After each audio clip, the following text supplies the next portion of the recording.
Middle east की जंग में अभी तक ईरान का पलड़ा भारी नजर आ रहा है। क्या अब इस जंग का पासा पलटने वाला है? क्या महायुद्ध का क्लाइमेक्स बदलने वाला है?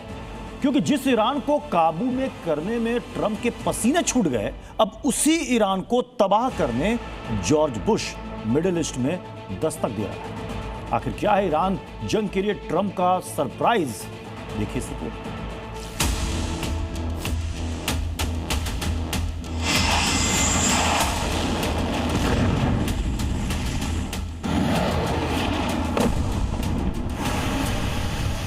समंदर की लहरों को चीर कर आगे बढ़ते इस जंगबाज की मंजिल तो मिडिल ईस्ट है, लेकिन इस जंगी बेड़े के टारगेट पर ईरान और हॉर्मुज स्ट्रेट है।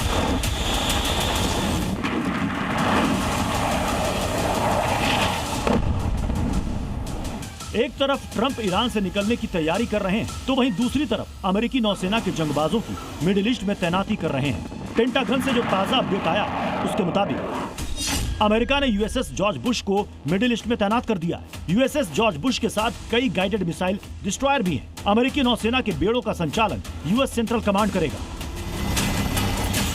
जंग के 33वें दिन यूएसएस जॉर्ज बुश की मिडिल ईस्ट में तैनाती कहीं ना कहीं इस बात का संकेत है कि 6 अप्रैल से पहले ट्रंप ईरान पर बड़े हमले का ऑर्डर दे सकते हैं। मुमकिन ये भी है कि यूएस नेवी के जंगी बेड़ों की मदद से हॉर्मुज स्ट्रेट और फारस की खाड़ी में मौजूद खार्ग आइलैंड पर अटैक कर सकते हैं। क्योंकि इस वक्त अगर बात मिडिल ईस्ट की करें तो यहाँ यूएस नेवी के अब 3 बड़े एयरक्राफ्ट कैरियर ने मोर्चा संभाल रखा है।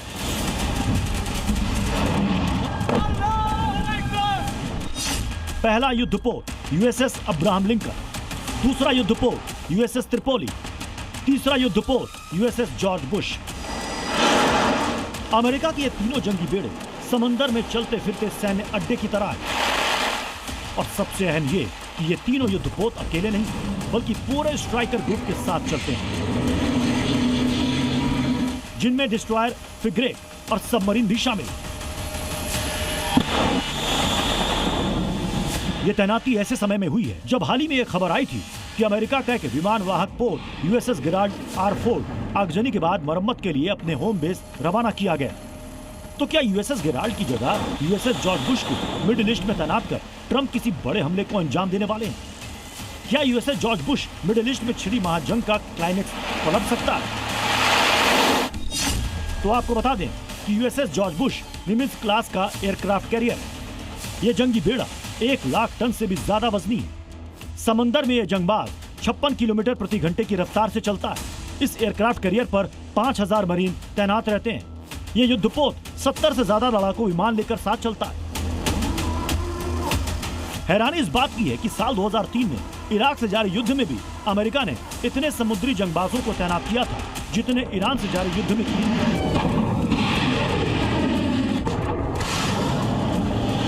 वहीं मिडिल ईस्ट के अलावा ब्रिटेन के सफोक एयरबेस पर भी 12A-10C थंडरबोल्ट विमानों ने लैंड किया है, जिसका इस्तेमाल अमेरिका अक्सर ग्राउंड ऑपरेशन के लिए करता है।